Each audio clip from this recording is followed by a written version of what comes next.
잠깐 같이 기도드리겠습니다. 저희를 사랑하시는 하나님 아버지, 오늘도 이 귀한 시간 허락해 주신 것을 감사합니다. 평상시에 궁금하게 생각하던 것들을 하나님 말씀에 비추어 생각해 보려고 합니다. 이 시간 주 성령께서 함께 해주시고 주 안에서 귀한 시간이 되도록 도와주옵소서. 말씀 앞에 나온 모든 사람들 주님께서 일일이 함께 해주시고 주의 크신 은혜와 사랑으로 함께 해주옵소서. 오늘 모든 시종 함께 해주시고 도와주시기를 간절히 의지하오며 우리 구주 예수 그리스도 이름으로 기도하옵나이다. 아멘.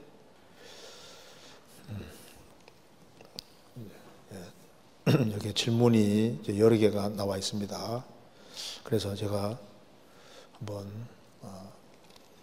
성경으로 같이 한번 생각을 해보도록 하겠습니다. 먼저 베드로 전서 3장을 먼저 찾겠습니다.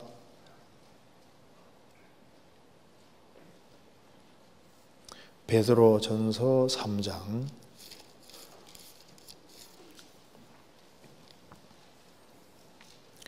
15절입니다.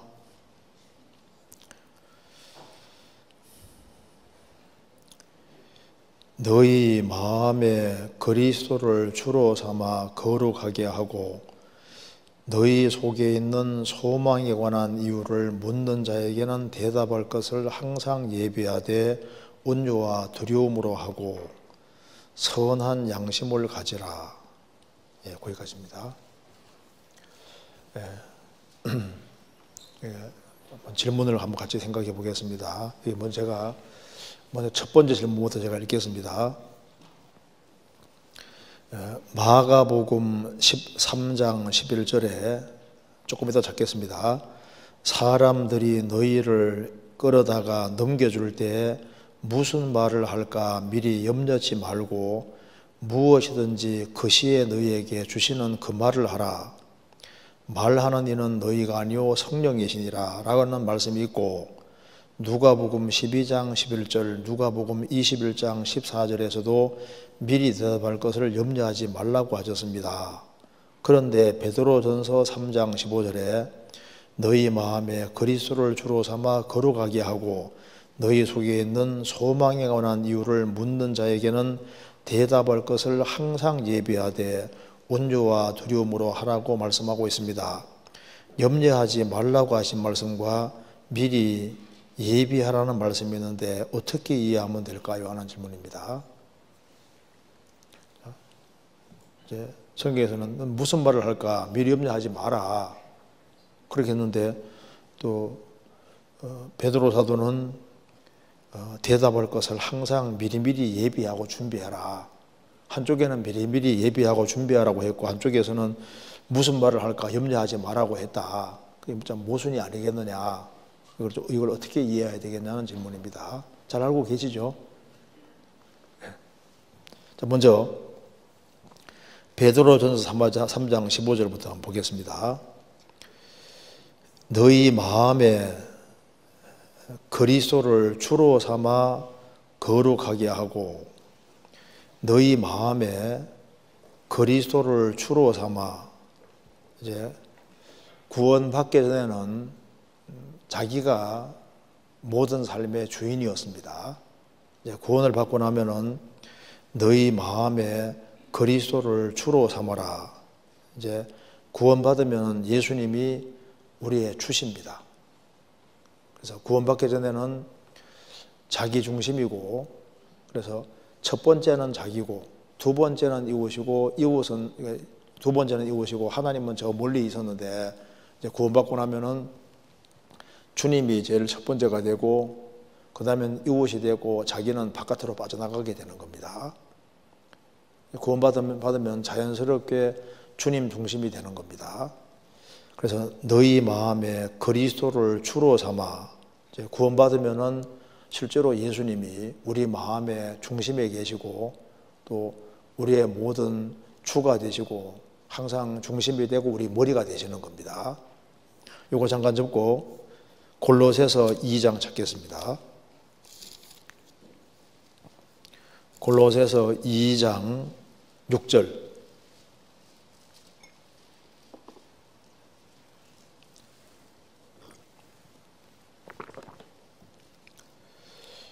그러므로 너희가 그리스도 예수를 주로 받았으니 그 안에서 행하되, 우리가 그리스도 예수를 주로 주인으로 받았습니다.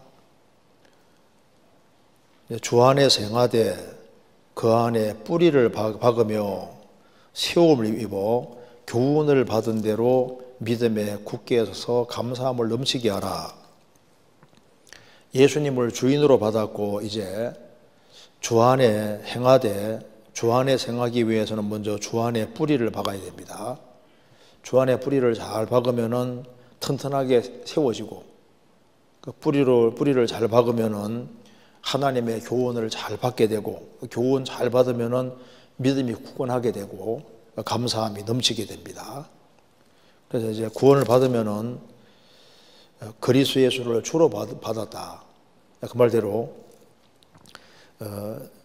너희 마음에 그리스도를 주로 삼아, 실제로 주님이 맞으니까 마음에 주님을 주인으로 삼고 주님 중심으로 살아가는 겁니다.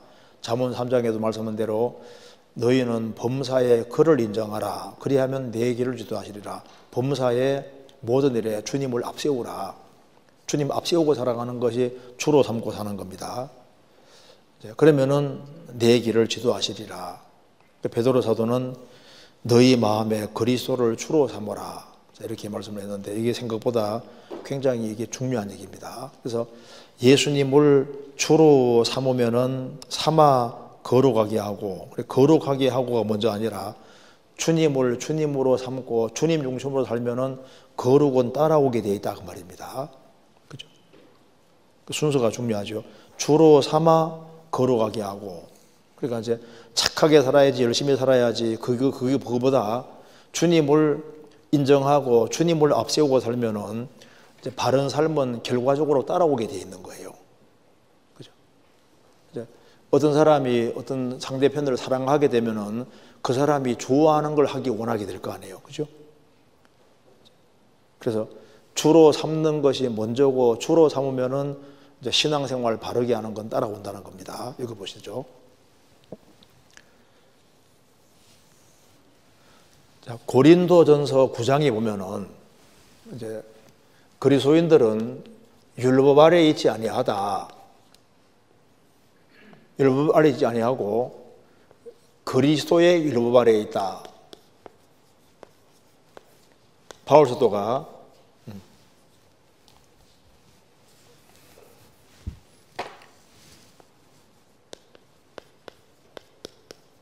고린도전서 9장에서 말씀했습니다. 자기는 율법 아래에 있지 않다. 율법을 벗어났습니다.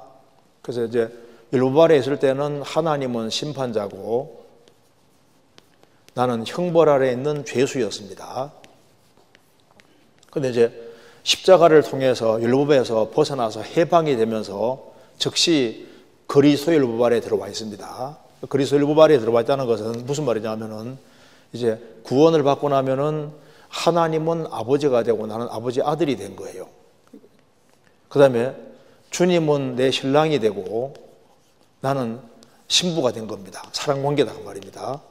주님은 내 주인이 되고 나는 종이 된 겁니다. 그래서 이제 그리스도인의 신앙생활은 그리스도 율법 아래에서 생활인데 이제 죄인으로 삶이 아니라 아들로서의 삶이고 그리스도의 신부로 삶이고 주님을 주인으로 섬기는 삶이다 그 말입니다. 그래서 이제 구원받고 나면은 누구 중심으로 사냐 하면은 아버지 중심으로, 가정에서는 아버지 중심해서 아들이 있지 않습니까? 자녀가 있잖아요. 이제 신랑 중심으로 신부가 살아가는 겁니다. 주인 중심으로 종이 살아가는 거니까 이제 신앙생활은 주님 혼자 사는 삶이 아니라 함께 같이 같은 관계 속에서 새로운 피조물로 사는 삶입니다. 그래서 누구든지 그리스도 안에 있으면 새로운 피조물이라 이전 것은 지나갔으니 보라 되었도다. 우리가 새로운 피조물로서 새로운 삶이 시작이 된 거예요. 그래서 예수께서 우리를 위하여 죽어서 우리로 하여금 깨든지 자든지 자기와 함께 살게 하시는 신앙생활은 함께 동거하는 생활, 함께 혼자 사는 생활이 아니라 함께. 그래서 데살로니가전서 5장 10절에 말한 대로 예수님 왜 죽어주시느냐, 천국에서도 영원히 같이 살고 땅에서도 같이 살려고 죽어주신 겁니다. 그래서 이제 신앙생활은 이제 주님을 주인으로 섬기고 살아가는 생활이니까 여기 말하기를 너희 마음에 그리스도를 주로 삼아 거룩하게 하고, 그래서 이제 아버지 중심으로 신랑 중심으로 주님을 주인으로 모시고 살아가면은 뭐가 따라오냐 하면은 거룩이 따라온다 이렇게 얘기했습니다. 그리스도를 주로 삼아 거룩하게 하고, 만일 그리스도인이 자기 수단 방법대로 살아가면은 이제 삶이 망가지게 되는 거예요. 그렇죠? 그래서 사사기 1장 보시면은 사사기 1장 시작이 여호와께 묻자와 가로되, 처음에 이게 주님 중심입니다. 여호와께 묻자와 가로되, 그러면은 자연스럽게 삶이 쫙 따라오게 되어 있는데, 사사기 제일 마지막 장에는 뭐라 했습니까? 시작은 여호와께 묻자와 가로되, 제일 마지막은 자기 소견에 옳은 대로 행하였더라. 그러니까 자기 소견대로 행하니까 이제 사사시대에 막 엉망이 돼버리는 거예요. 그러니까 여호와께 묻고 주님 중심으로 살면은 삶이 정돈이 되고 거룩은 따라오게 돼 있다 그 말입니다. 그래서 너희 마음에 그리스도를 주로 삼아 거룩하게 하고, 그래서 이제 주님을 섬기고 주님을 따라 쭉 살게 되면은 야, 바르게 살아야 되겠구나 그 생각이 올라오게 되잖아요. 그렇죠? 그러니까 좀 거룩하게 살아야 되겠다 그 생각이 들게 돼 있거든요. 그래서 베드로전서 1장에 말씀하시기를 내가 거룩하니 너희도 거룩할지어다 그렇게 말씀했는데, 그 베드로전서 1장에 내가 거룩하니 너희도 거룩할지어다 그 구절이 어디 인용이냐면은 레위기 11장 인용입니다. 레위기 11장의 인용인데, 그러니까 거룩이 뭔지 알려면 레위기 11장을 보면 알 수 있다 그 말입니다. 레위기 11장을 보면은 이제 거룩을 얘기하기 위해서 이제 짐승으로 이제 예를 들고 있는데, 처음 시작이 뭔지 아시죠? 처음 시작이 쪽발이 되고 되새김질을 하는 것은 정하다 그 말은 거룩하다 그 말입니다. 그러니까 이제 거룩의 시작이 뭐냐면은 쪽발은 발이 두 개 갈라져 있는 거잖아요. 그 되새김질을 하는 것은 이제 소가 풀 먹고 이게 이제 자꾸 되새김질 하는 거. 이것이 바로 시편 1편입니다.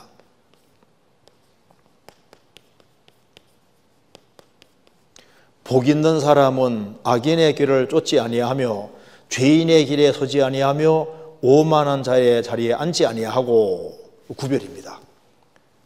오직 여호와의 율법을 즐거워하여 그 율법을 주야로 묵상하는 자로다.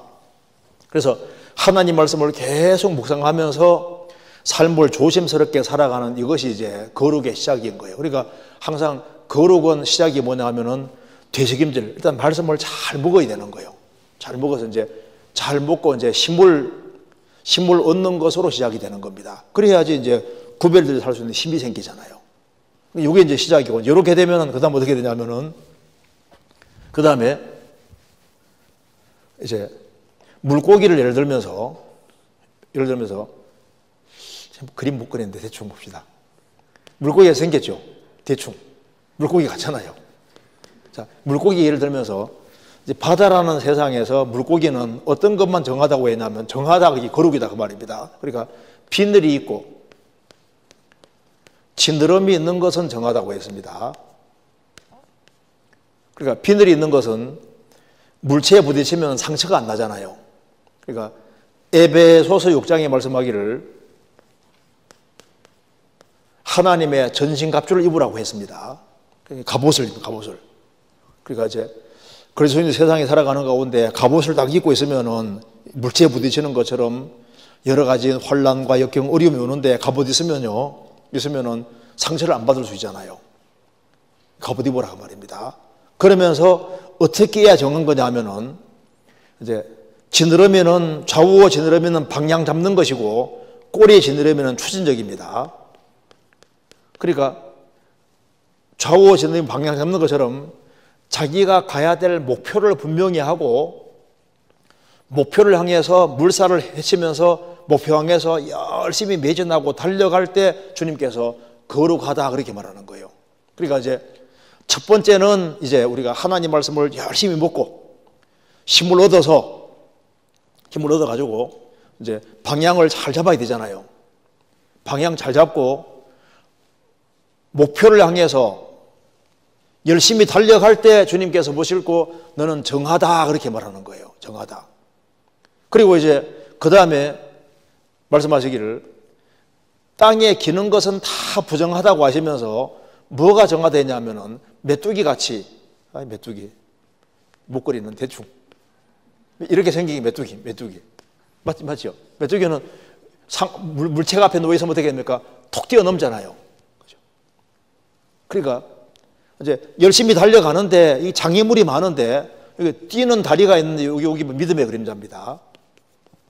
믿음을 키워서 장애물이 놓일 때 하나님께 맡기고 톡 뛰어 넘어갈 때 주님께서 보시고 너는 정하다 그렇게 말하는 거예요. 정하다.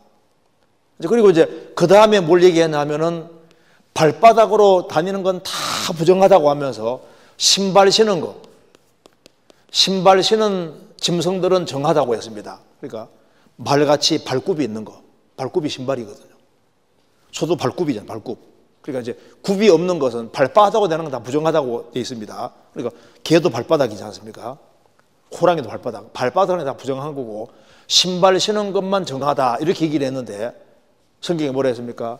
에베소서 6장에 말씀하시기를 복음에 예비한 것으로 신신고. 그러니까 봐요. 복음에 예비한 것으로 신신고. 그러니까 거룩이 뭐냐 하면은 이제 하나님 말씀을 열심히 되새김질 하는 가운데 이제 조심스럽게 옳고 그른 걸 분별해 살아가는 그게 정한 것이고, 그 다음에 이제 전신갑주 입고 이제 세상을 쭉 살아가는 가운데 물살 거스르면서 주님 원하시는 목표를 알고 목표를 향해서 달려가는 이것이 볼 때 정한 거예요.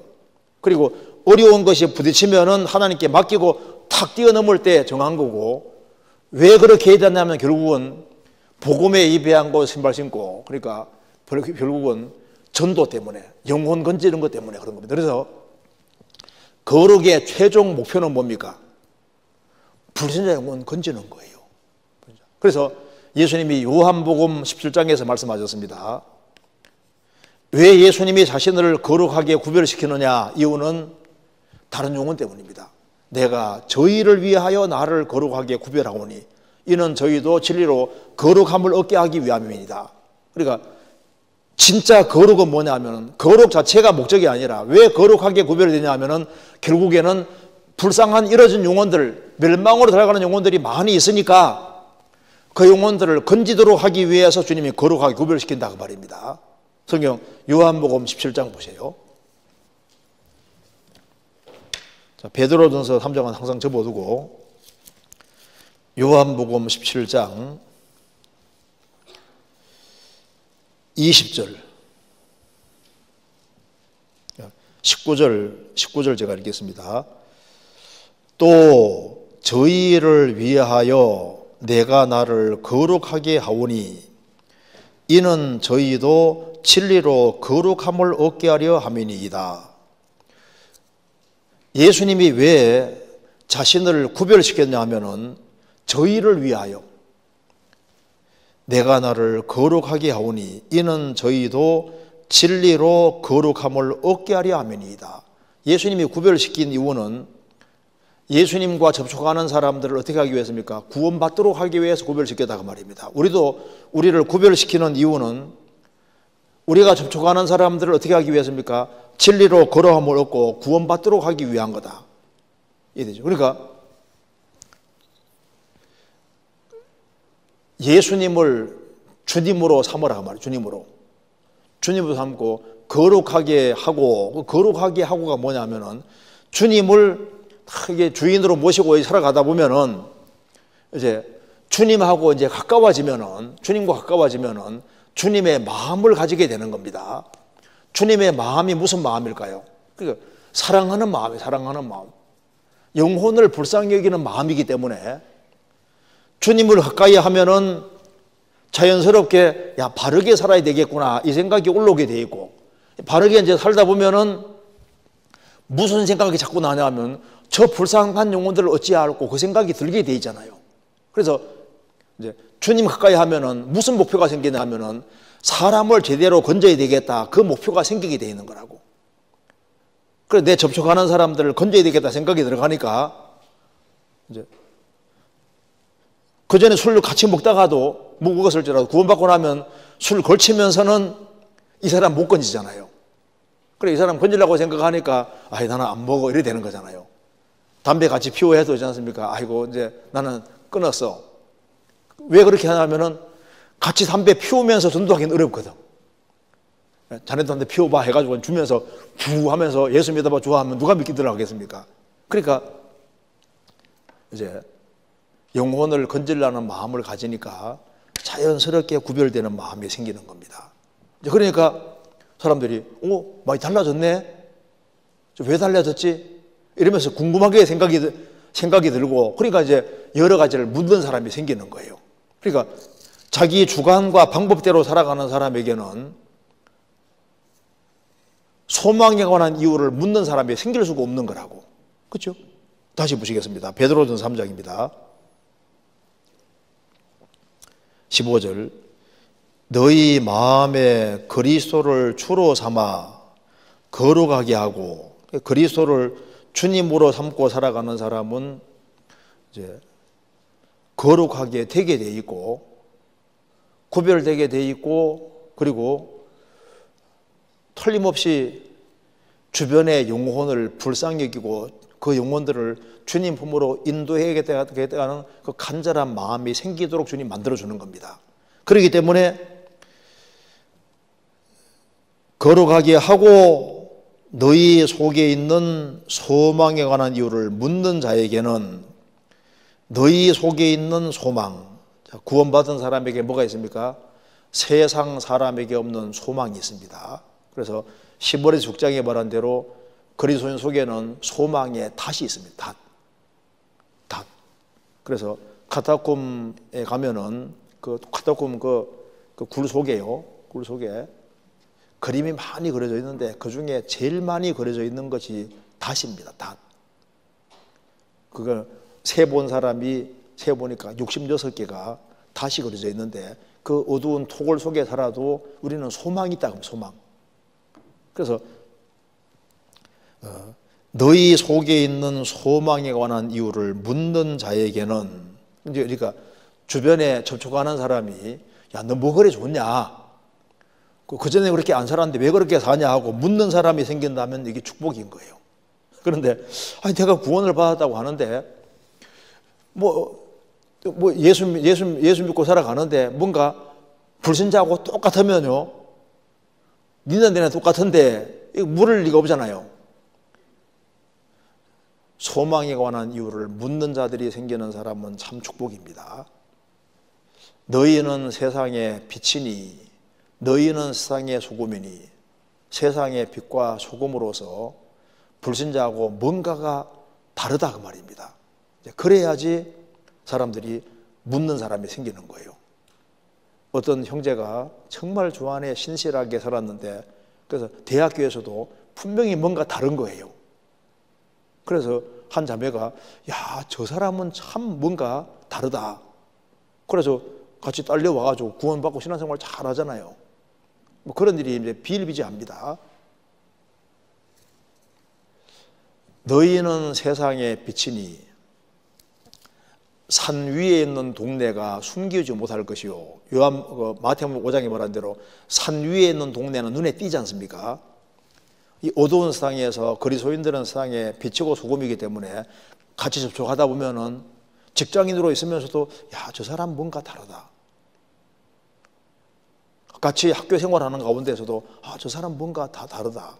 그러니까 그리스도를 주로 삼고 살아가는 사람은 자연스럽게 거룩하게 하고, 주로 삼는 사람은, 주님을 주로 삼는 사람은 거룩하게 하고, 당연히 구별돼 살라고 하는 거니까. 그래서 착하게 살아야지, 바르게 살아야지, 그렇게 결심 안 해도 주님을 중심으로 살다 보면은 시간 지나가면 많이 달라졌네, 그렇게 주변 사람이 느끼도록 돼 있는 거예요.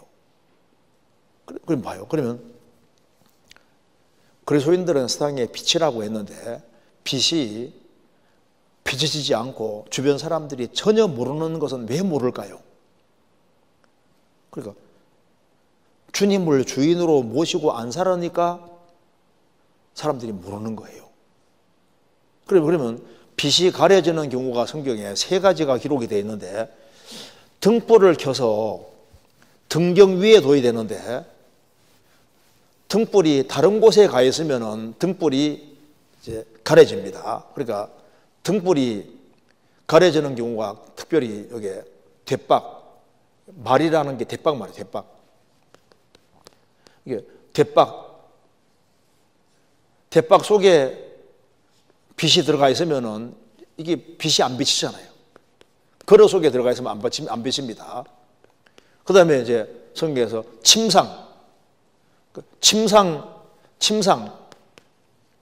침상이라는 게 평상, 침대. 평상 침대 아래에 있으면 빛을 비출 수 없잖아요. 또 한 가지는 어두운 음속, 지하실이라고 돼요. 지하실 속에 박혀 있으면 빛이 안 나잖아요. 그러니까 여기에 그리스도인들이 왜 빛이 안 나냐면은 대박 속에 먹고 사는 문제, 뭐니 해도 돈이 최고라고 해서 먹고 사는 문제에 딱 붙잡혀 있으면은, 돈벌이 하는 데만 바쁘면요, 세상 사람하고 똑같이 보이니까 소망에 관해서 묻는 사람이 안 생긴다고. 그렇죠? 그 사람은 이제 침상에 댕골댕골 둥글면서, 그러니까 평상 아래 둔다는 게 뭡니까? 게으른 거예요, 게으른 거. 그래서 이 게으른 그리스도인을 통해서는 빛이 하나도 안 난다니까요. 어두운 음속이라는 것이 이게 죄 속입니다. 죄 속에.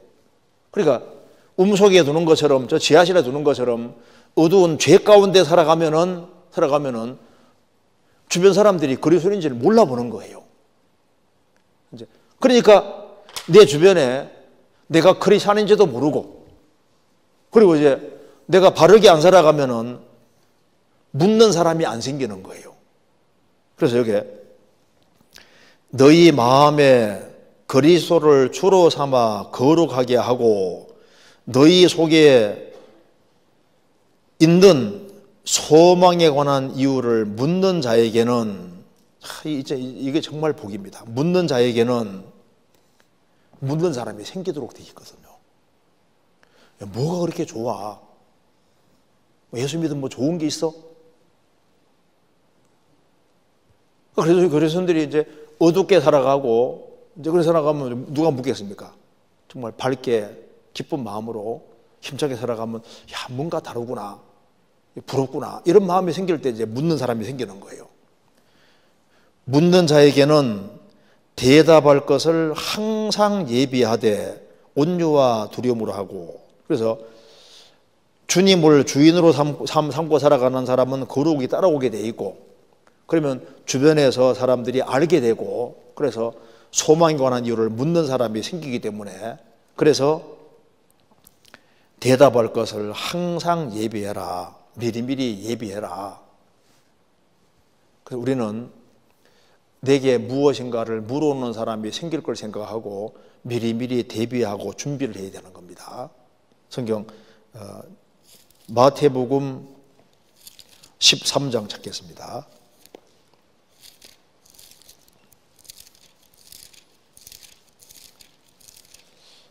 (13장) 52절.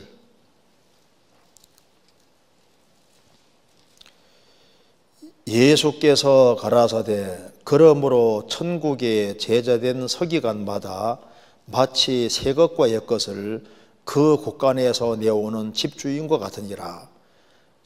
천국의 제자, 구원받은 사람은 이제 천국에 들어갈 수 있게 된 사람이고, 천국에 들어간 사람들은, 구원받은 사람은 주님의 제자입니다. 제자.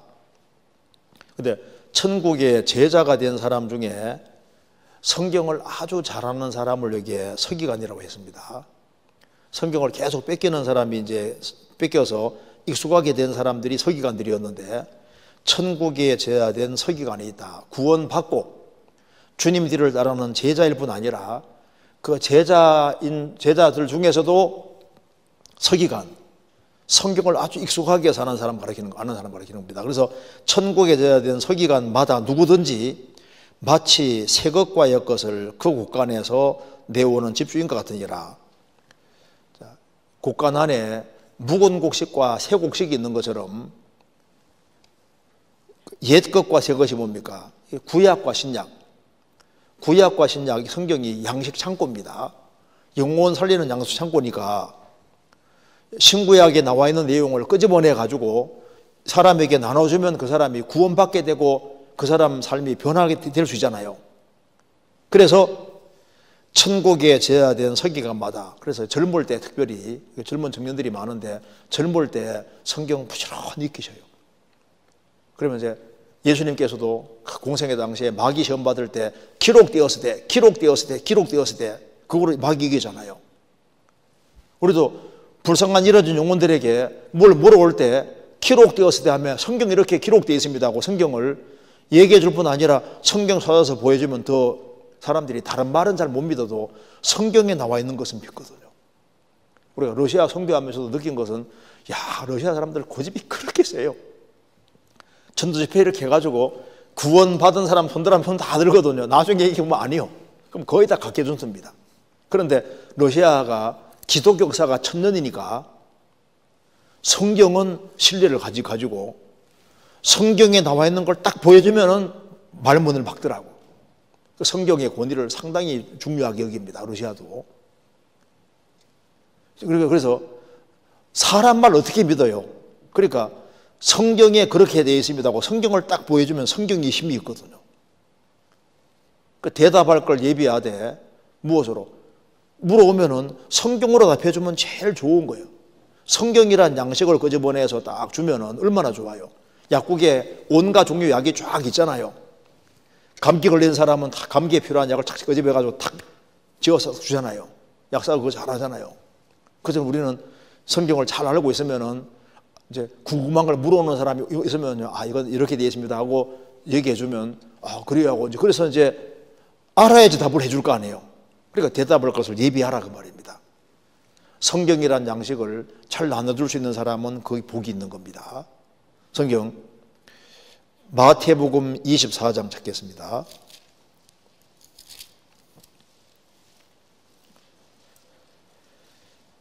(45절) 24장 45절 충성되고 지혜 있는 종이 되어 주인에게 그 집 사람들을 맡아 때를 따라 양식을 나눠줄 자가 누구뇨? 주인이 올 때 그 종에 이렇게 하는 것을 보면 그 종이 복이 있으리로다. 충성된 종, 지혜 있는 종이 되어 주인에게 그 집 사람들을 맡아 때를 따라 양식을 나눠줄 자가 누구뇨? 주인이 올 때 그 종에 이렇게 하는 것을 보면 그 종이 복이 있으리로다. 주님 오실 때까지 우리에게 나아오는 사람들, 소망에 관한 이유를 묻는 사람에게 양식을, 성경이란 양식을 나눠주는 사람은 복이 있다. 요셉이 7년 풍년 기간 동안에 양식을 가장 많이 모았지 않습니까? 그래서 7년 풍년 기간 동안에 창고를 딱 열어서 양식 나눠줘서 에집트를 구원하고 고대 근동을 구원하고 야곱 식구들을 다 구원하지 않습니까? 그게 7년 풍년 기간에 열심히 모았기 때문에 그래서 많은 사람을 살리게 된 겁니다. 우리가 평상시에 교회 안에서 가르치는 말씀을 열심히 배우고 복습하고 익히고 그렇게 해서 마음속에 많이 심어놓고 그렇게 하면 우리도 기록되어서 돼. 그래서 이제 우리가 접촉하는 사람들에게 하나님 말씀을 묻는 사람에게 답을 정확히 해주면 그 사람을 살리는 사람이 될 수 있는 거예요. 노아가 1년 홍수를 대비해서 다른 사람들은 먹고 마시고 시집가고 장가가고 할 때 노아는 뭐 했습니까? 1년 양식을 다 준비했잖아요. 개미는 배짱이가 놀 때 개미는 여름 동안의 양식을 열심히 모으는 것처럼 우리는 최대한 많이 모아야 됩니다. 왜? 우리가 접촉하는 사람들에게 우리가 필요한 것을 나눠주기 위해서 열심히 배우고 익혀야 되는데, 아니 누가 물어봤는데 그때 그거 답을 해주면 좋았는데 그 구절을 찾을 수가 없어요. D.L. 무디도 그런 걸 경험한 적이 있거든요. 이게 물었는데 그때 그거 내가 이 구절만 알았으면 답해주면 좋았을 텐데, 그런 거 많이 있잖아요. 우리가 일생을 살아가며 접촉을 많이 하는데 우리에게 여러 가지로 물어오는 사람들, 그런 사람들에게 대답할 것을 항상 예비하는 것이 맞습니다. 그리고 불신자들이 묻는 건 거의 뻔하거든요. 카테고리가 몇 개 정해져 있으니까 미리미리 준비를 해가지고, 그래서 우리가 교회에서 이제 불신자들을 전도를 위해서 이렇게 코스 같은 걸 만들지 않습니까? 사무엘학교 이런 것도 만들고 하는데, 그래서 잘 익혀놓으면은 여러 가지로 물을 때 답을 잘 해줄 수 있습니다. 그렇게 하면은 많은 사람 살릴 수 있는 겁니다. 그런데 베드로전서 3장 15절, 너희 마음에 그리스도를 주로 삼아 거룩하게 하고 너희 속에 있는 소망에 관한 이유를 묻는 자에게는 대답할 것을 어떻게 얘기해요? 항상 예배다. 항상. 그러니까 미리미리 매일매일 계속 준비를 하고 익숙하게 준비하고, 칼을 가는 것처럼 열심히 칼을 갈고 하나님 말씀이 익숙하게 될 수 있도록 그거 최대한 준비를 열심히 하는 게 필요합니다. 전도자가 아닐지라도 마찬가지입니다. 우리는 영생대학에 입학한 겁니다. 주님 앞에 들어갈 때 영생대학 졸업인데 우리 교과서는 성경이고 우리 교장 선생님은 성령님이시고 우리 열심히 배워야 돼요. 그죠? 그리고 항상 예배해야 돼. 항상.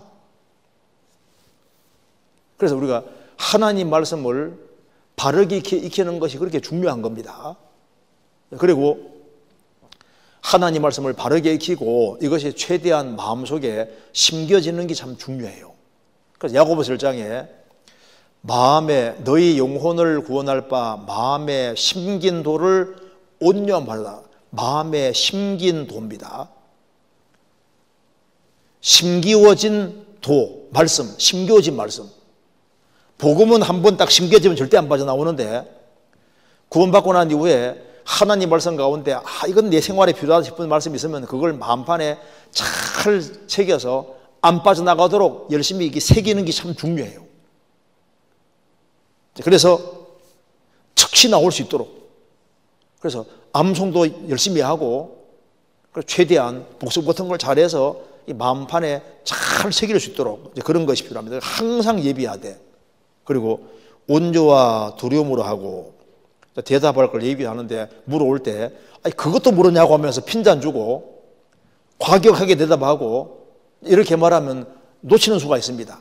그래서 온유한 마음으로 대답을 할 때도 온유하고 따뜻한 마음으로, 그리고 두려움으로 혹시 나 때문에 또 상처받으면 안 되니까 대답할 때 아주 조심스럽게, 그래서 온유와 두려움으로 과격하게 하면 안 됩니다. 대답을 잘못해가지고 걸림돌이 되면 안 되니까 넘어지지 않도록 조심스러운 마음 가지고 조심스럽게 답을 해주고 예의 갖추고 답을 해주고 이렇게 하는 것이 필요한 거예요.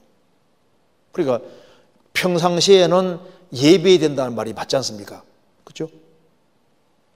그런데 여기 마가복음 13장 찾아보시겠습니다. 마가복음 13장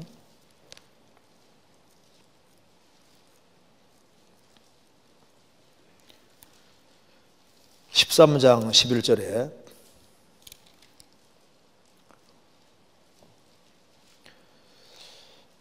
사람들이 너희를 끌어다가 넘겨줄 때 무슨 말을 할까 미리 염려치 말고 무엇이든지 그 시에 너희에게 주시는 그 말을 하라.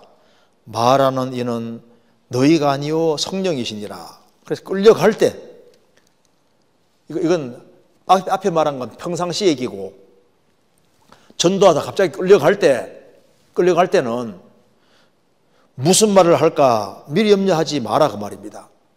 왜? 그때 주님께서 성령께서 지혜 주실 것이다 그 말입니다. 갑작스럽게 끌려간다든가, 갑작스럽게 투옥을 당한다든가, 갑작스럽게 신문 받을 때 무슨 말을 해야 되냐 염려하지 마라 그 말입니다. 그런 상황이 부딪히면은, 즉 예기치 못한 상황이 부딪히면은 그때 그 시에 성령께서 적절한 말씀을 주실 것이다 그 말입니다.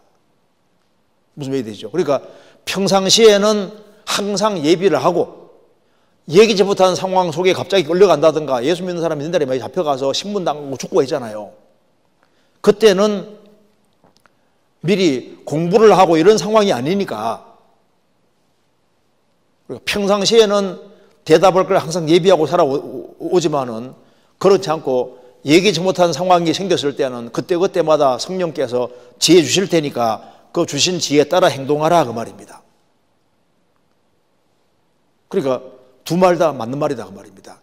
예비하라는 말도 맞고, 그리고 무엇인지 염려하지 말고, 미리 염려하지 말고, 그러니까 걱정할 필요 없다 그 말도 맞는 얘기인 거예요. 그렇죠? 이 두 개가 모순이 아니라 맞는 얘기입니다. 이제 그렇게 생각하면 되겠습니다. 이 질문 넘어가도 되겠죠? 근데 이 첫 번째 질문이 참 중요한 질문 같아요. 자, 그 다음 질문은 이건 제가 한번 읽어볼게요. 이게 참 너무 좋은 것 같아요. 제가 읽어볼게요. 이거 보면은 참 좋은 것 같은데, 형제와 저랑 부부가 같이 기도할 때 가끔 형제가 정말 너무나도 힘들 때에는 저에게 대신하면 안 되냐고 물을 때가 있습니다. 남자는 여자의 머리라고 하셨습니다. 어디서 들은 바로는 여자가 수건을 쓰고 하면 된다는 말씀을 얼핏 들은 것 같은데, 얼핏 들으면 안 되고 얼핏 들은 것 같은데, 듣긴 들은 성경에 나와 있으니까, 자매는 자매가 수건 쓰고 하면 되나요? 아니면 그냥 그럴 때 각자 손을 잡고 기도하면 이렇게 좋을까요? 얼마나 좋은 질문이에요. 그죠? 여기 기도할 때 얼른 수건 쓰라는 걸 들은 적이 있다. 성경 찾아보시겠습니다. 여기 고린도전서 11장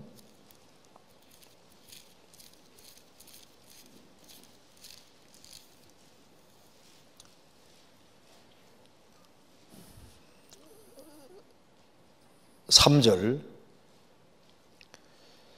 그러나 나는 너희가 알기를 원하노니 각 남자의 머리는 그리스도요 여자의 머리는 남자요 그리스도의 머리는 하나님이시니라. 물은 남자로서 머리에 무엇을 쓰고 기도나 예언을 하는 자는 그 머리를 욕되게 하는 것이요 물은 여자로서 머리에 쓴 것을 벗고 기도나 예언하는 자는 그 머리를 욕되게 하는 것이니 이는 머리 민 것과 다름이 없음이니라. 만일 여자가 머리에 쓰지 않거든 깎을 것이요 만일 깎거나 미는 것이 여자에게 부끄러움이 되거든 쓸지니라. 왜 이 말씀을 하고 있냐 하면은 이제 교회 안에서 이야기입니다. 교회 안에서는 질서가 너무너무 중요한 거다 그 말입니다. 그래서 이거 보시면요. 왜 이 말씀을 하시냐면은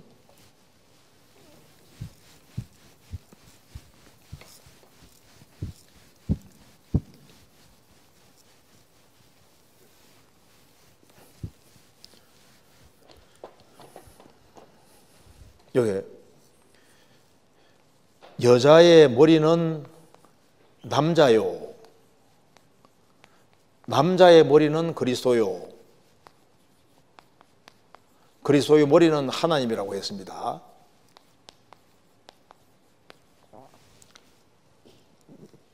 그래서 이제 이 교회 생활을 하는 가운데서 교회는 이제 형제들을 중심으로 해서 하나님께서 이 교회를 경영해 가셨는데, 여자의 머리는 남자고 남자 머리는 그리스도고 그리스도 머리는 하나님이라고 했습니다. 이게 질서를 말하는 겁니다. 그래서 이제 평상시에는 이제 긴 머리가 쓰는 걸 대신해 준다고 했습니다. 그게 15절 보시겠습니다.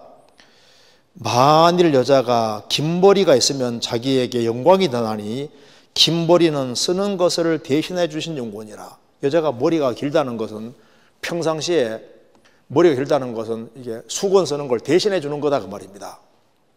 그런데 교회 안에서 여자가 이제 대표 기도를 한다든가 예언을 한다든가 이런 일이 생겼을 때, 즉 회중에서, 교회 안에서 여자가 기도나 예언하는 일이 생겼을 때는 위치적으로 여자가 어떻게 된 겁니까? 남자 위로 올라간 거지 않습니까?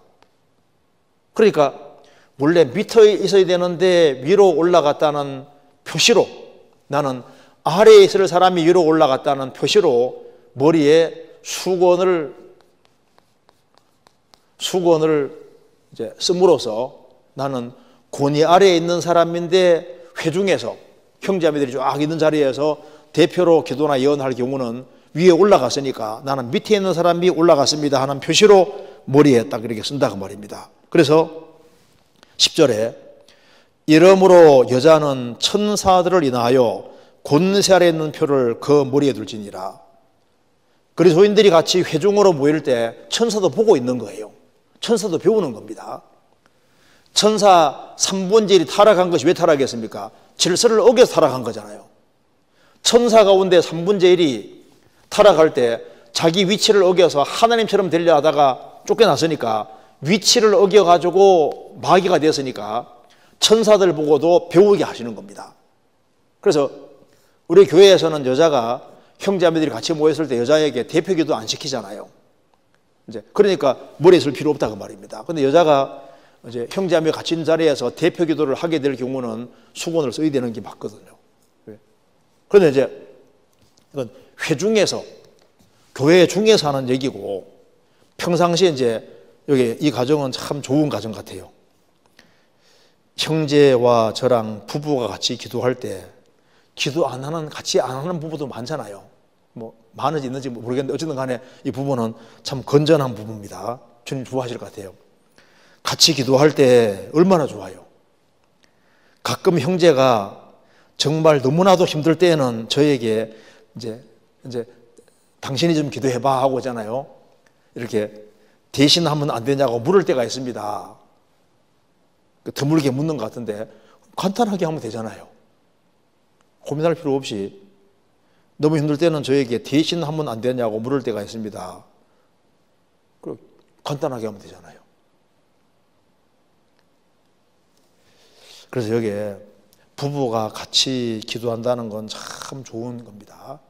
그리고 같이 무릎 꿇고 같이 손 붙잡고 같이 기도하는 그 부부는 정말 잘 될 거예요.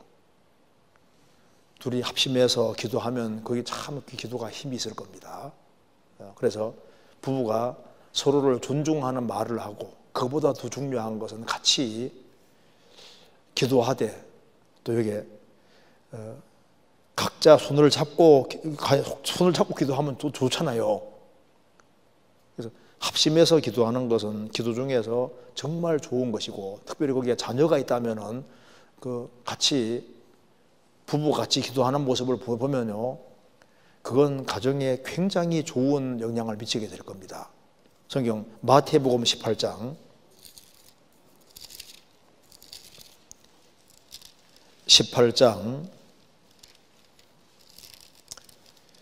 19절.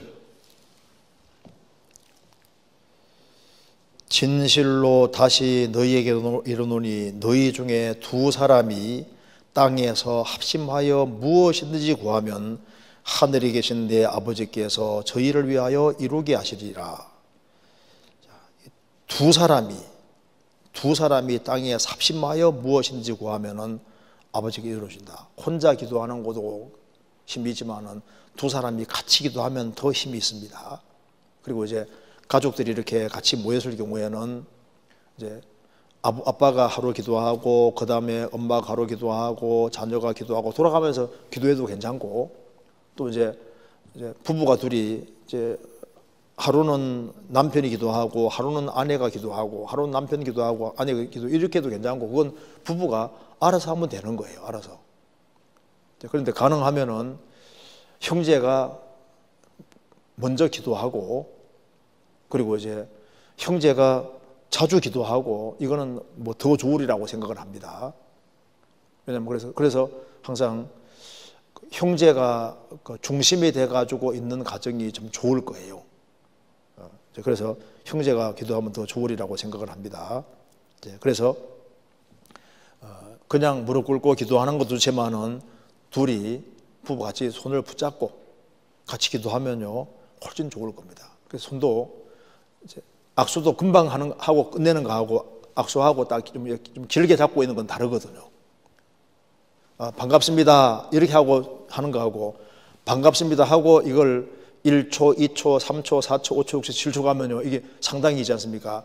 길게 잡으면요 좀 약간 다른 것이 있거든요. 부부가 기도할 때 손 붙잡고 기도하면요 훨씬 더 서로 다정스러워지고 훨씬 더 좋을 수 있을 겁니다. 여기에 이걸 처음부터 이렇게 습관으로 기르면 정말 좋을 수 있죠. 여기 참 아주 모험적인 과정 같습니다. 그리고 가끔 형제가 정말 너무나도 힘들 때는 저에게 대신하면 안 되게 오늘은 좀 대신해달라. 근데 그건 뭐 알아서 하세요. 알아서. 뭐 정답이 있는 게 아니니까. 예. 그리고 같이 기도한다는 것이 이게 참 중요한 겁니다. 좋은 거고, 아마 같이 무릎 꿇고 기도하는 가정은 하나님이 특별하게 그 가정에 좋은 것을 내려주시고, 또 그리고 주님께서 그걸 보시고 응답해 주시고 아주 그 가정에 큰 축복이 있으리라고 생각이 듭니다. 그 다음 질문 보겠습니다. 성경 읽다가 궁금한 게 생겨서 질문 드립니다. 요한복음 1장 보시겠습니다. 1장 1절에 요한복음 1장 1절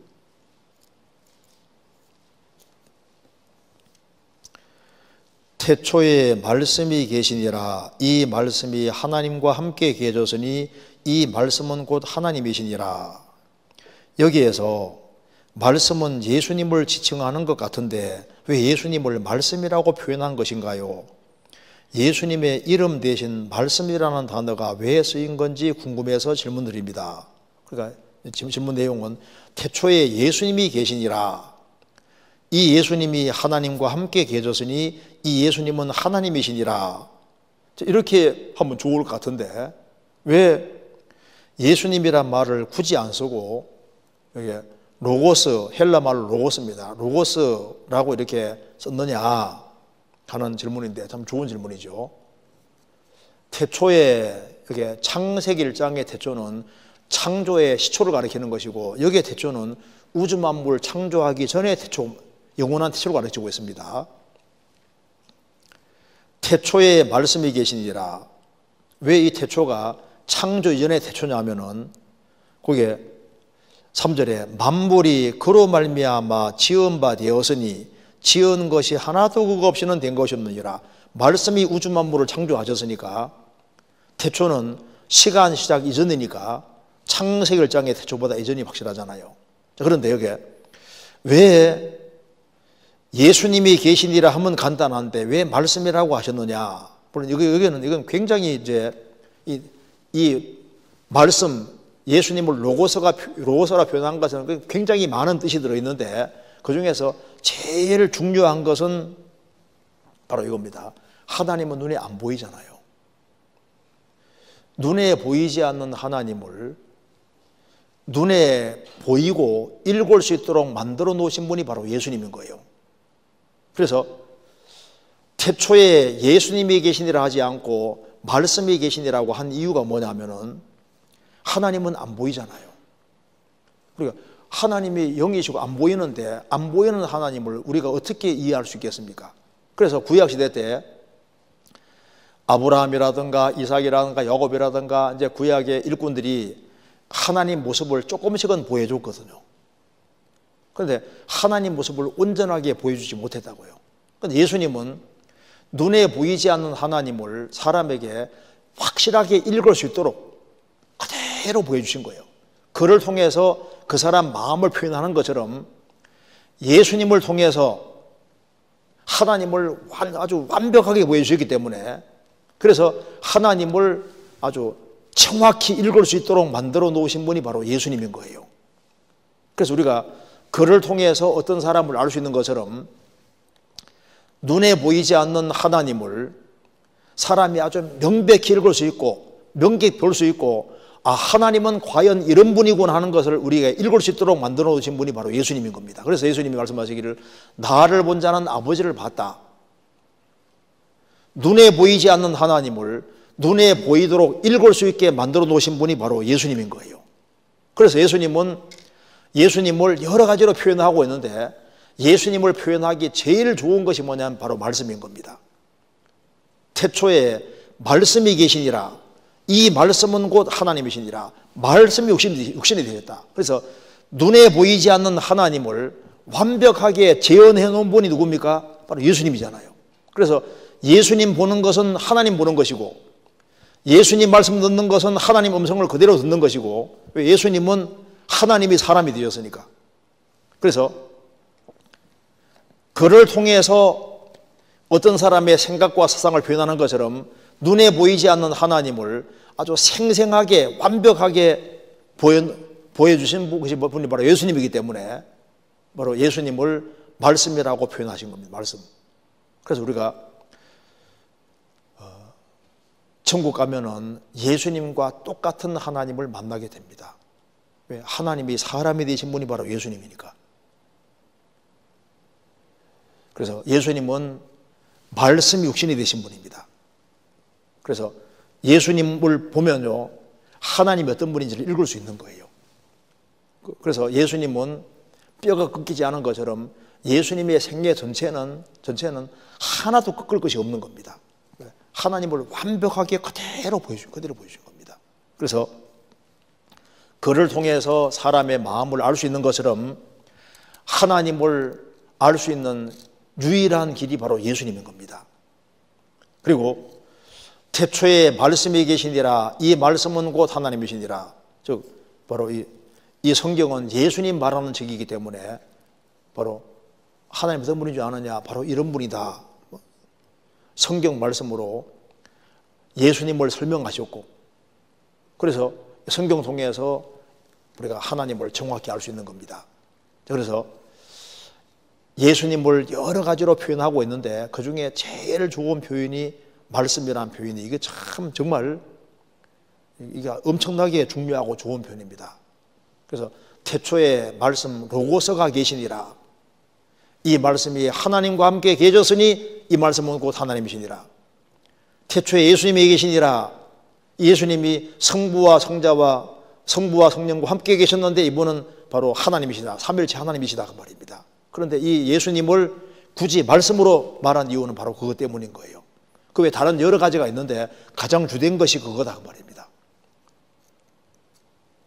그리고 그리스도인 중에 신앙생활을 정말 잘하고 주님을 많이 닮으면은 그리스도인들도 바로 세상 사람들에게 그리스도의 편지가 되는 겁니다. 고린도후서 3장에 그리스도인들도 편지라고, 글이라고 했습니다. 글이라고. 그래서 사람이 신앙생활 잘하면, 야, 저 사람은 좀 예수님하고 닮았다, 그렇게 점점 바뀌어가잖아요. 자, 그 다음에 이제 보겠습니다. 그 다음 질문 봅시다. 제가 읽겠습니다. 히브리서 6장 1절 3절에서 교훈의 틀을 다시 닦지 말고의 의미가 궁금합니다. 그 다음 질문은 히브리서 6장 4절 6절 이 말씀의 대상이 누구인지요 하는 질문입니다. 잠깐 찾아보시겠습니다. 히브리서 6장 1절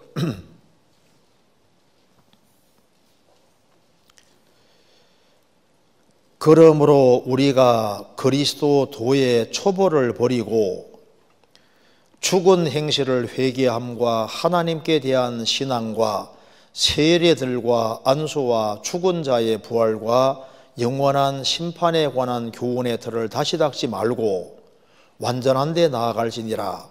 하나님께서 허락하시면 우리가 이것을 하리라.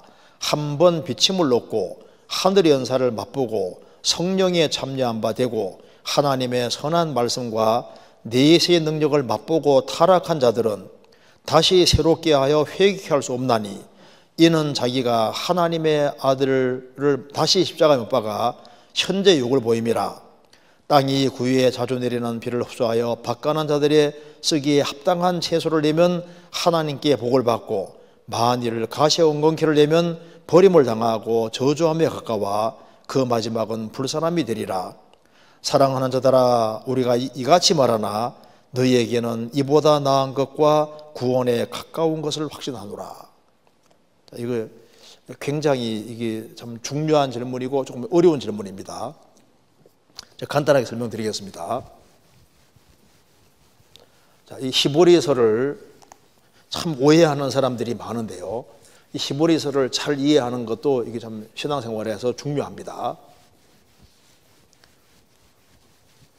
여기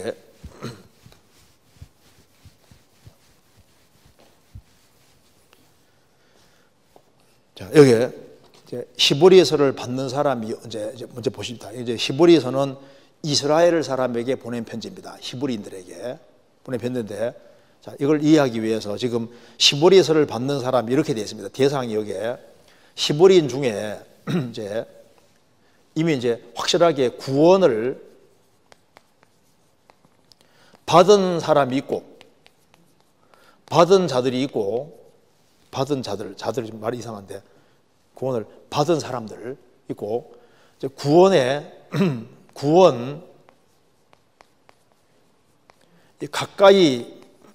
가까이 있는 사람도 있습니다. 사람들이 있는데, 이제 예수님이 이제 죽으시고 부활하시고 난 이후이기 때문에 사도 전도에서 많은 사람들이 이제 교회 안에 들어온 거예요. 들어왔는데 이제 이 교회에 굉장한 유대계에 의해서 굉장한 핍박이 왔습니다. 핍박이 와서 이제 유대교로 돌아가려는 사람들이 꽤 많이 생긴 거예요. 그래서 이제 구원을 받은 사람도 있고 구원 가까이 있는 사람들도 있는데, 한때는 제대로 믿어보려고 했다가 아주 큰 핍박이 있으니까 다시 유대교로 돌아가려고 하는 사람이 생겼기 때문에 히브리서를 쓰면서 유대교로 돌아가면 안 된다 그 말입니다. 돌아가면 안 되고 이 십자가의 도를 제대로 붙잡아야 될 것을 아주 강조하기 위해서 히브리서 쓴 거예요. 그래서 히브리서를 읽어보면은 이제 이렇게 되어 있습니다. 이제 예수님을 붙잡아야 할 것을 설명하기 위해서 히브리서 1장은 천사와 예수님을 비교하고 있습니다. 천사와 예수님 비교하면서 천사 붙잡지 말고 예수님 붙잡아야 된다. 히브리서 2장은 아담과 예수님 비교하면서 첫사람 아담 아닌 예수님 붙잡아야 된다. 그 다음에 이제 3장에서는 모세와 예수님 비교하면서 모세 말고 예수님 붙잡아야 되는 거다. 히브리서 4장은 여호수아하고 예수님 비교하면서 여호수아가 준 안식은, 가나안 땅 안식은 그림자고 예수님이 가져온 진짜 안식에 들어가야 되는 거다. 그 다음에 히브리서 5장은 멜기세덱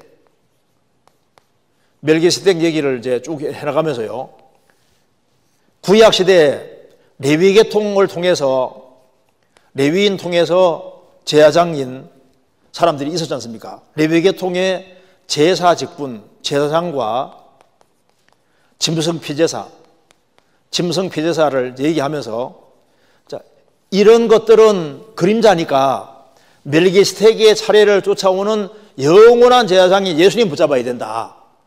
그게 이제 5장, 7장, 8장이 나오는 겁니다. 그래서 이제 8장, 9장에 가면은 이제 구약시대 때 짐승표로 세운 옛 언약, 이거 붙잡지 말고 예수님이 새 언약 가져왔으니까 예수님 붙잡아야 된다. 그 다음에 이제 히브리서 9장, 10장에는 짐승의 피, 이것은 다 예수님이 오셔서 죄를 영원히 처리할 것의 그림자니까 이거 붙잡지 말고 예수님 피로 인한 영원한 속죄 이걸 붙잡아야 되는 거다. 그래서 히브리서는 뭘 말하냐면은 너희들이 구약시대 때 배워온 이 모든 것은 다 예수님을 설명하는 그림자니까 예수님을 꽉 잡아야 된다. 만일 너희들이 이런 박해가 있다고 해서 이리로 돌아가면 큰일 나는 거다. 이리로 돌아가면 안 된다 그 말입니다. 그 얘기를 이제 말하면서 히브리서 받는 사람은 이미 예수님을 한 번 십자가에 못을 박은 사람인데 너희들이 예수님을 이미 한 번 죽인 사람들인데 다시 유대교로 돌아가면 예수님을 또 죽이는 꼴이 되는 거다. 그러니까 일로 돌아가면 안 된다고 얘기하면서 이쪽에 남아있어라. 그래서 구원을 받은 사람도 있고 가까이 있는 사람도 있는데 잘 들으면 너희들도 구원 확실히 받을 수 있다고 얘기를 하고 있는 거예요. 그래서 여기에 히브리서 6장 1절부터 8절까지 보면은 8절에 얘기하면서 9절에 사랑하는 자들아 우리가 이같이 말하나 이렇게 무섭게 말하지만은 너희에게는 이보다 나은 것과 1절부터 8절보다 나은 것과 구원에 가까운 걸 확신하노라. 너희들은 구원 가까이 와 있으니까 이미 받은 사람도 있고 가까이 있는 사람도 있으니까 잘 들어보라 그 말이에요. 잘 들어보라 그 말입니다. 그러니까 1절부터 8절까지는 구원에 가까운 사람보다 더 멀리 있는 사람에게 하는 말입니다. 경고하는 거거든요. 그러니까 이게 1절부터 8절까지는 구원 받은 사람에게 하는 말이 아니다 그 말입니다. 자, 다시 제가 읽어보겠습니다. 그래서 6장 1절에 그러므로 우리가 그리스도도의 초보를 버리고 봐요. 그리스도의 도는 버리면 안 됩니다. 십자가 도는 사람을 구원하니까 버리면 안 되고 그리스도도의 초보를 버리고 초보가 뭡니까? 바로 구약 성경에서 십자가의 도를 설명하는 그림자적인 것이 많이 있으니까 그리스도도의 초보를 버리고 그리스도의 도의 십자가 도를 붙잡아라 그 말입니다. 구원받아라 그 말인 거예요. 그리고 죽은 행실을 회개함과 하나님께 대한 신앙과 세례들과 안수와 죽은 자의 부활과 영원한 심판에 관한 교훈의 틀을 다시 닦지 말고 교훈의 터가 뭡니까? 구약적인 걸 말하는 겁니다. 그래서 여기에 보면은 세례들로 나와 있죠. 문장으로 세례들. 신약시대의 세례는 하나입니다. 에베소서 4장에 세례도 하나요라고 했습니다. 그런데 여기는 왜 세례들이라고 했냐면은 구약 성경에 보면은 세례 그림자가 여러 개 있었는데 이스라엘이 홍해바다 통과할 때 양의 피를 경험하는 것이 먼저 있고 그 다음에 홍해바다 통과했는데 홍해바다 통과한 것을 뭐라 했습니까? 고린도전서 10장에서 말씀하기를 이것이 세례라고 했습니다. 물 통과, 홍해바다 통과했잖아요. 그 다음에 노아 홍수 얘기하면서 노아 식구들이 방주에 들어가는 것이 먼저고 방주 들어가고 난 이후에 물을 통과했는데 이 노아 홍수 물이 세례라고 했습니다.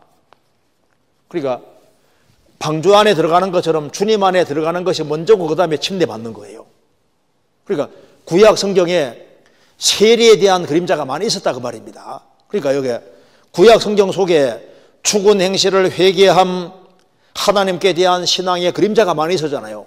노뱀 쳐다보는 것도 십자가 그림자고 노아 방주도 그림자고 그리고 이제 그 도피성도 예수님 그림자고 도피성 안에 들어가는 모든 게 신앙의 그림자입니다.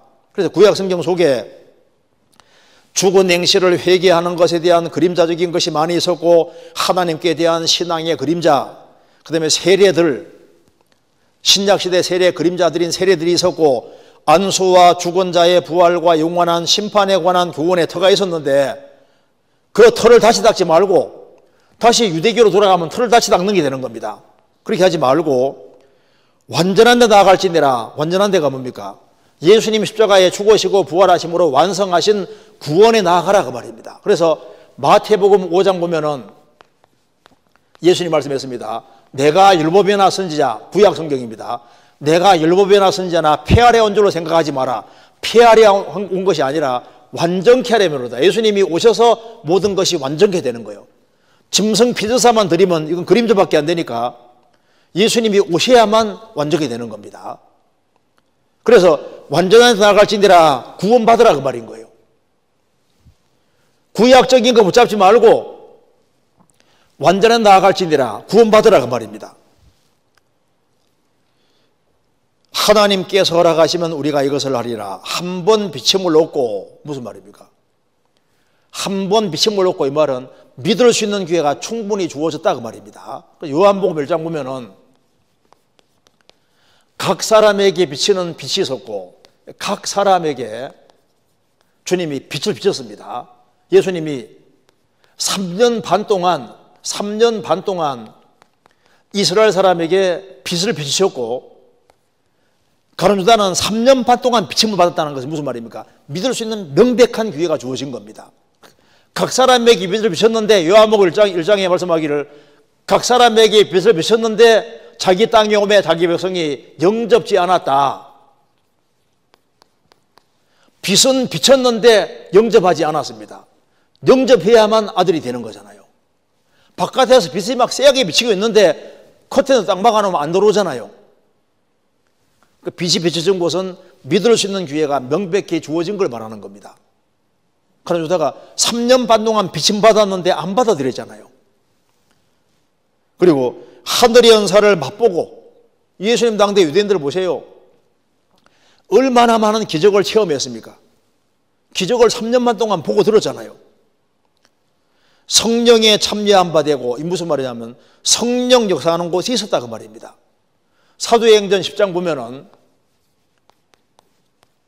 하나님이 나사렛 예수에게 성령과 능력을 기름 부어 다셨음에 저가 돌아다니며 착한 일을 행하시고, 예수님이 공생애 하실 때 또 사도들이 전도할 때 성령께서 함께 역사하셨고 성령이 역사하는 곳에 있었잖아요. 성령에 참여한 바 됐는데 성령이 들어오는 것은 회개하고 믿을 때만 성령이 들어오시는 거예요. 구원 안 받은 사람 배후에도 성령이 역사하고 있습니다.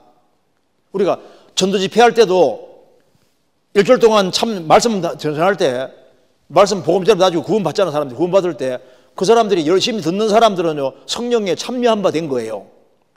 참여한 바 돼도 복음을 안 받아들이면 성령이 못 들어가잖아요.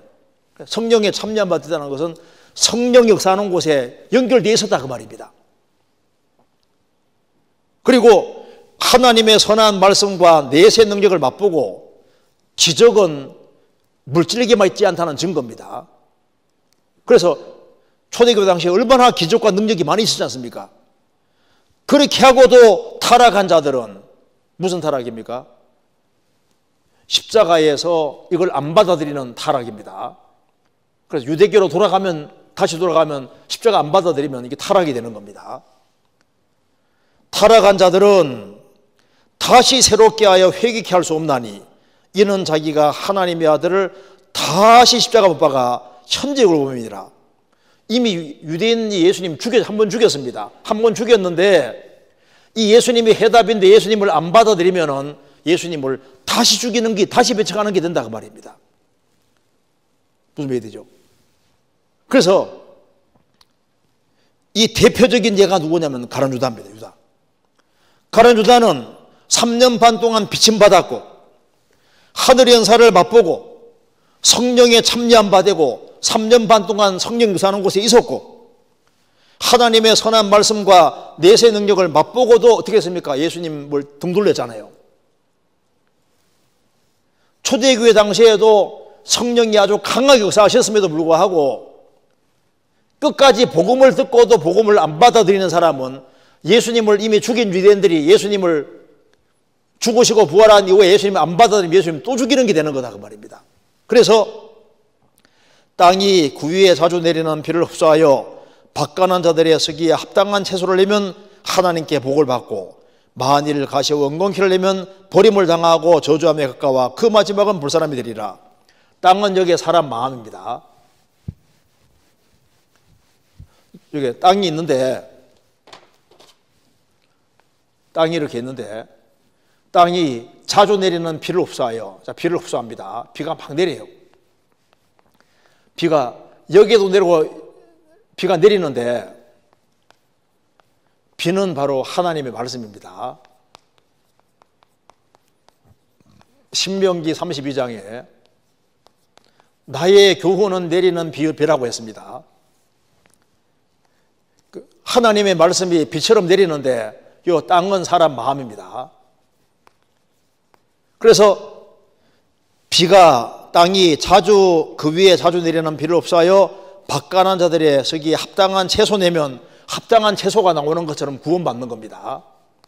구원받으면은 그 사람 복을 받고, 만일 가시에 엉겅퀴를 내면 비를 충분히 내려줬음에도 불구하고 가시에 엉겅퀴 나는 게 뭡니까? 주님 대적자가 되는 걸 가리키는 겁니다. 끝까지 주님께 등을 돌리고 안 믿는 거예요. 그 사람은 저주함에 가까워 그 마지막은 불사람이라 멸망이다 그 말입니다. 사랑하는 자들아, 우리가 이같이 말하는, 이렇게 무섭게 말하지만 너희에게는 이보다 나은 것과 구원에 가까운 걸 확신하니까 잘 들으라 하면서 얘기 중에서, 그러니까 주님이 다 했으니까 이걸 받아들여야 된다. 그래서 히브리 10장 넘어가면 이제 이거 받아들인 사람에게 이제 어떻게 살아라 이렇게 나오잖아요. 이해되시죠? 그러니까 여기에 질문 내용 속에 이제 교훈의 틀을 다시 닦지 말고, 그 말은 이제 구약에서 그림자를 많이 보였으니까 다시 구약으로 돌아가지 말고 이제 그리스도 도를 받아들이고 구원을 확실히 받으라 그 말입니다. 그리고 이 4절 6절까지 대상은 누구냐면은 아직 구원을 안 받았고, 그리고 이제 믿을 수 있는 기회가 충분히 주어졌음에도 불구하고 이제 안 믿으려는 사람이지 않습니까? 마음을 강팍히 하고 안 믿으려는 사람에게 너희들이 예수님 배척하면은 고의적으로 배척하면 너희들은 멸망밖에 남은 것이 없다고 지금 경고하기 위해서 쓰고 있는 겁니다. 이거 이해되시죠? 네, 그렇게 이해하면 되겠습니다. 그 다음에 질문 빨리빨리 이제 하겠습니다. 그 다음 질문들은 좀 쉬워요. 제가 읽겠습니다. 하나님은 인자가 아니시니 후회가 없으시다는 말씀과 후회하셨다는 말씀을 어떻게 이해할까요? 한번 찾아보시겠습니다. 민수기 23장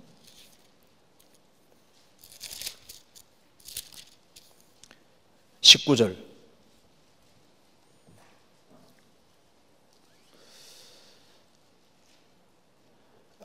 하나님은 인생이 아니시니 시건치 않으시고 인자가 아니시니 후회가 없으시도다. 어찌 그 말씀하신 바를 행치 않으시며 하신 말씀을 실행치 않으시랴. 자, 하나님은 사람이 아닙니다. 그렇기 때문에 시건치 않으시고, 사람은 말하고 실수해서 대물리는 경우가 있잖아요. 하나님은 시건치 않으시고 인자가 아니시니 사람의 아들이 아니시니 후회가 없이도다.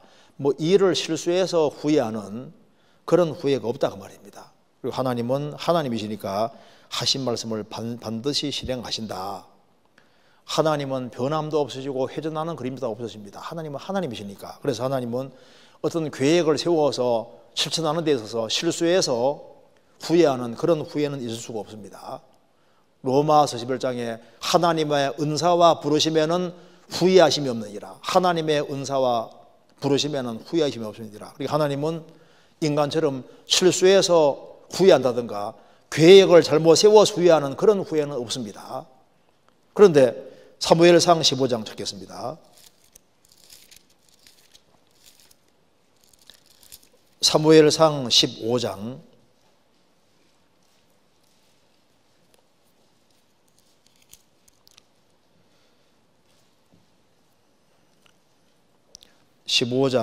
35절. 사무엘이 죽는 날까지 사울을 다시 가서 보지 아니하였으니 이는 그가 사울을 위하여 슬퍼함이었고 여호와께서는 사울로 이스라엘 왕 삼으신 것을 후회하셨더라. 여기 후회가 없다 그랬는데 후회했다는 말을 어떻게 이해되느냐? 여기에 후회했다는 것은 무슨 실수해서 그렇게 후회했다는 말이 아니라, 하나님은 인격을 가지고 있는 분이기 때문에 그 사울이 참 귀하게 쓰임 받을 수 있는 사람이 하나님 앞에 불순종하기 때문에 슬퍼했다는 의미에서, 슬퍼하고 탄식했다는 의미에서 후회를 말하는 겁니다. 하나님이 그 사울이 잘 되기를 바랐던 거예요. 바랐는데 사울이 하나님 말씀을 불순종하고 그래서 귀하게 쓰임받을 사람이 쓰임받지 못하니까 그것 때문에 하나님이 슬퍼했다, 그런 뜻입니다. 후회했다는 말은 슬퍼했다, 탄식했다는 의미에서 후회를 말하는 겁니다. 그러니까 하나님이 무슨 스케줄을 세우고 무슨 계획 같은 거 세우고 할 때 무슨 실수하는 그런 후회 같은 건 없습니다. 그런데 노아 시대 때도 사람들이 너무너무 타락하니까 하나님께서 사람을 지으신 것을 하나님이 한탄했더라, 후회했더라, 실패했다, 그런 뜻입니다. 창세기 6장 보시겠습니다.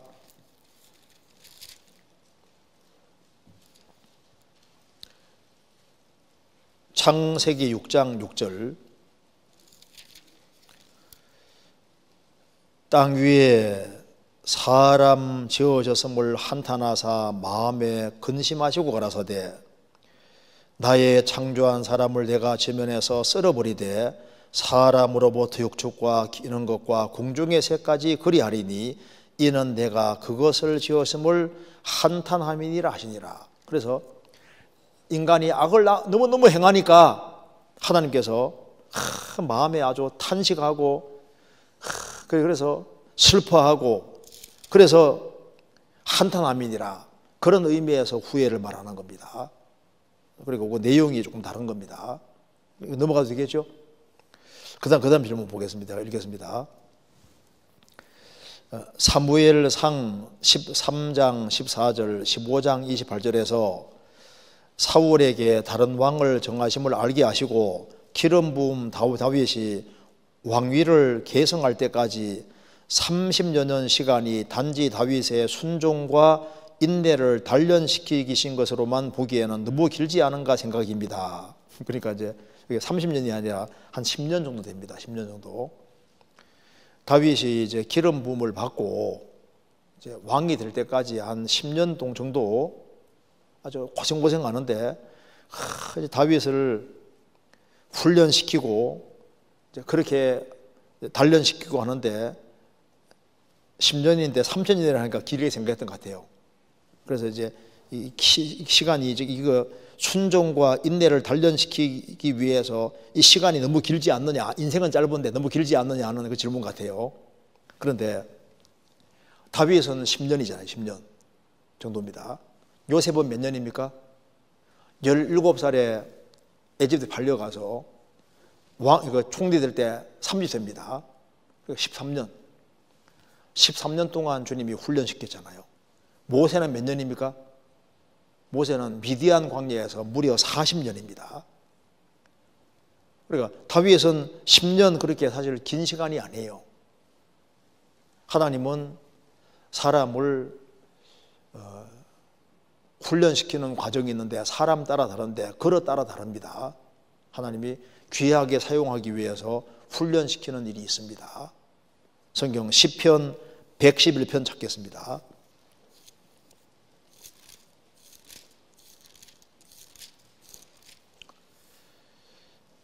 시편 111편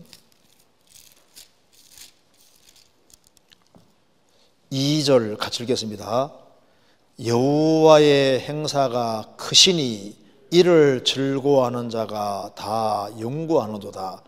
여호와의 행사가 크시니, 하나님은 행사가 행하는 일 스케일이 커요.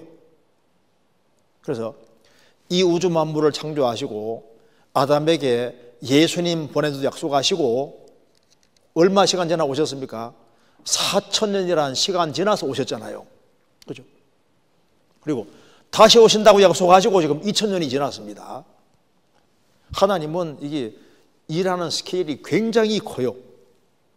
그리고 모세라는 사람을 통해서 이스라엘 민족을 건져야 되겠는데 모세에게 조금 훈련시켜 가지고는 몇 명 건져내겠습니까? 하나님께서 이스라엘 민족을 출애굽을 하기 위해서 하나님 모세라는 사람을 40년 동안 훈련시켜서 그를 아주 온유하게 만들었고, 그래서 하나님이 하나님 능력이 임하게 해가지고 짧은 시간 내에 건지게 했습니다. 오히려 훈련을 많이 받았기 때문에 짧은 시간 내에 역사를 이루게 하신 겁니다. 다윗도 10년 정도 아주 큰 훈련을 받았기 때문에 그것 때문에 다윗이 정금같이 됐고, 그리고 왕으로서 자질을 확실히 갖추게 됐고, 또 그리고 다윗이라는 사람이 그 훈련받는 그 동안에 많은 주옥 같은 시편이 나오게 되는 겁니다. 하나님께서 존 번년 감옥에 있는 세월이 10년이 훨씬 넘습니다. 10년 넘게 감옥에 있게 했는데 그 속에서 철로역정이라는 책이 나오는데 성경 다음으로 많이 읽히는 책이 나오게 된 거예요. 하나님은 일하는 스케일이 사람보다 훨씬 큽니다. 하나님은 사람을 사용하기 위해서 훈련을 상당히 오래 시킬 수 있습니다. 대기만성이거든요. 큰 그릇일수록 시간을 더 많이 드립니다. 에베소서 2장 10절에 뭐라 말씀했습니까? 우리는 그의 만드신 바라, 우리는 그의 작품이다. 헬라말로 포이에마에서 포임시가 나왔습니다. 영어로 메스도 있습니다. 우리는 그의 걸작 작품이다 그 말입니다. 그래서 좋은 걸작이 만들어지는 데는 상당한 시간이 걸리게 되어 있는 거예요.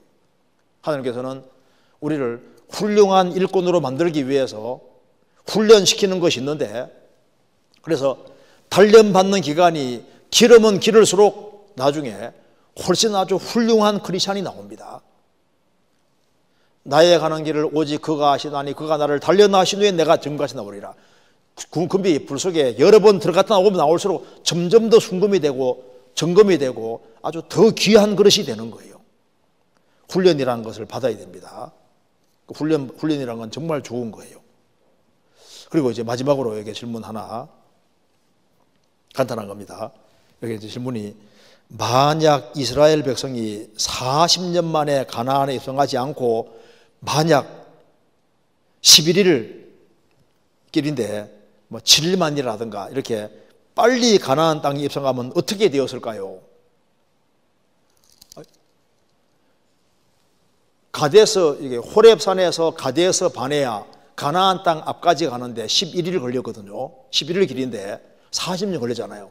이스라엘이 가나안 땅 앞에까지 와서 불순종해서 뺑뺑이 도느라고 38년 동안에 다 죽고 이제 40년 정도 지나가지고 이제 가나안 땅 들어가게 되잖아요.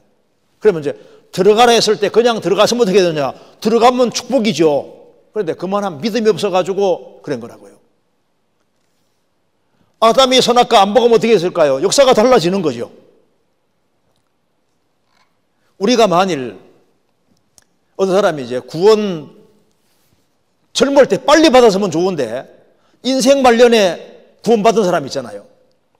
그 사람이 일찍 받았으면 어떻게 됐을까요? 일찍 받았으면 역사가 그 사람 인생이 달라지는 겁니다. 그렇죠? 어떤 사람은 이제 교회에 떨어져 있다가 수십 년 만에 지나가지고 이제 교제에 붙었다고 해봅시다. 그래, 처음부터 붙었으면요, 얼마나 열매가 많이 있지 않겠어요?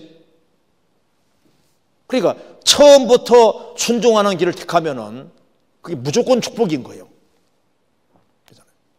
솔로몬이 만일 천명제자를 안 거려서 어떻게 되느냐? 그러면요, 이스라엘 나라 두 쪽 갈라질 일도 없고 상상할 수도 없는 축복이 주어지게 되어 있습니다. 그렇잖아요. 그래서 처음부터 순종하는 길을 택하는 것이 정말 필요한 겁니다. 하나의 미랄로서 있다가 그냥 처음부터 신앙생활 하되 한번 제대로 해보자 하고 하나의 미랄에 죽는 것처럼 말씀 앞에 굴복하는 길을 택하면은 많은 열매가 맺힐 수 있도록 되지 않습니까? 그러면 내가 구원받고 한 10년 지나서 하나의 미랄로서 땅에 묻히든지 구원받자마자 그냥 처음부터 굴복하든지 어느 게 좋을까요? 처음부터 하면 오죽 좋아요. 그렇잖아요. 우리가 최선 다한다고 하기 어렵습니다. 하나님은 항상 최선 다하는데 우리는 최선을 항상 하는 건 사실 아니라고 할 수 있거든요. 우리가 만일 우리가 할 수 있는 걸 100% 최선 다하면요, 역사가 달라질 수도 있을 겁니다. 예를 들어서 전투집회 때 사람 한 명을 일주일 동안 듣게만 하면은 통장에 정확히 100억이 들어와요. 그게 정말 사실이라면 어떻게 할까요? 한 명 일주일 동안 앉을 수 있을까 없을까요? 있죠. 그렇죠? 근데 100억이 들어오는 게 아니라 그보다 어마어마한 축복을 주님 준비해 놨는데 문제는 그게 막연하게 보이고, 그리고 이제 그게 실제가 아니라고 생각을 하기 때문에 우리가 노력은 해도 우리는 아무리 최선 다한다 할지라도 우리가 하나님은 항상 100%로 하실지라도 우리 주변에서는 그렇게 하는 경우는 어려운데요. 어쨌든 간에 우리가 지금 하는 것보다 더 충실하게 하면은 그러면은 더 큰 역사가 있을 수 있습니다. 마지막으로 한 구절만 마지막으로 보겠습니다. 이사야 62장 6절 7절 같이 읽겠습니다. 예루살렘이여, 내가 너의 성벽 위에 파수꾼을 세우고 그들로 종기를 종야에 잠잠치 않게 하였느니라. 너희 여호와로 기억하게 계시는 자들아, 너희는 쉬지 말며 또 여호와께서 예루살렘을 세워 세상에서 찬송을 받게 하시기까지 그로 쉬지 못하시게 하라. 여기에 너희는 쉬지 말며 그로 하나님으로 쉬지 못하시게 하라. 그리스도인이 땅에서 매이면 하늘에서도 매입니다. 땅에서 부지런하게 건실하게 살아가면은 하나님도 안 쉬고 열심히 해주시는 겁니다. 어떤 사람에게는 하나님 팔짱 끼고 계십니다. 어떤 사람은 주님 바쁘게 일해 주시잖아요. 땅에서 매듯이 땅에서 최선 다해서 주님 손길을 끌어다니면서 그 살아가는 사람도 있는 거예요. 그럼 주님 역사해 주시는 겁니다. 근데 우리는 아직까지 많은 훈련을 받아야 되고, 그래서 계속 교제 가운데 연결돼서 신앙생활을 하면 주님이 이제 점점 바꿔주시라고 생각을 합니다. 예. 다른 질문은 우리가 또 다음 기회에 하도록 하겠습니다. 같이 기도하시겠습니다. 자비로우신 우리 아버지 하나님, 저희들을 구원하기 위해서 그 보배로운 피를 흘려주신 것을 진심으로 감사드립니다. 이 크신 은혜와 사랑을 저희들이 보답할 길이 없습니다. 항상 하나님 말씀으로 우리 마음을 깨워주시고 우리를 사랑하시는 주님, 우리 죄값을 지불해 주신 그 십자가의 공로와 주님의 고통을 생각하며 분발할 수 있도록 도와주옵소서. 머지않아 주님 앞에서는 그날 많은 사람을 주님으로 인도하고 주님 앞에 설 수 있도록 더욱 역사해 주옵소서. 가정마다 주님이 지켜주시고 마음속에 여러 가지 어려운 것을 하감해 주시고 더욱 주를 의지하며 생활을 살 수 있도록 도와주옵소서. 주 예수 그리스도 이름으로 기도하옵나이다. 아멘.